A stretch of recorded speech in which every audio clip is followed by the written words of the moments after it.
Mamlaka ya Uteuzi imekubali ombi la kuongezewa muda kwa tume ya kuchunguza matukio ya uvunjifu wa amani yaliyotokea wakati na baada ya uchaguzi mkuu wa Oktoba 25. Hatua hiyo inaipa tume hiyo siku 21 za ziada, ikitakiwa kuwasilisha ripoti yake kamili ifikapo Aprili 24, 2026. Uamuzi huu wa kuongeza muda unatokana na sababu kuu 4 zilizolenga kuhakikisha ripoti hiyo inakidhi viwango vya ubora na ukweli. Uchambuzi wa kina, kuipa tume nafasi ya kukamilisha upembuzi wa ushahidi, taarifa na maoni mbalimbali yaliyokusanywa kutoka kwa wadau. Uchunguzi wa kisayansi, forensics, kutoa fursa kwa wataalamu kufanyia kazi vielelezo vipya vilivyojitokeza hivi karibuni ambavyo vinahitaji uthibitisho wa kitaalamu. 3.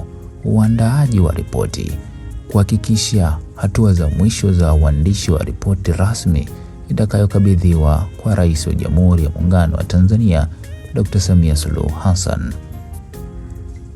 4.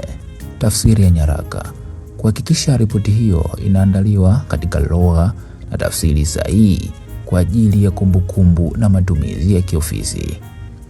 Hii ni mara ya pili kwa tume hiyo kuongezewa muda, jambo linaloashiria uzito wa majukumu na wingi wa taarifa ambazo wajumbe wanapaswa kuzifanyia kazi kabla ya kutoa mapendekezo yao kwa mkuu wa nchi ambaye ni Rais wa Jamhuri ya Muungano wa Tanzania.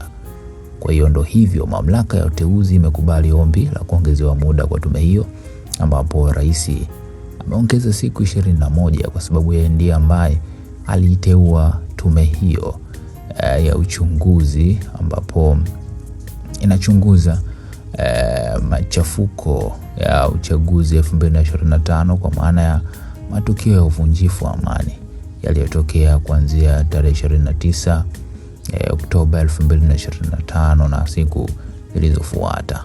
Mtazamo wako ni nini? Tuambie hapo kwenye komenti.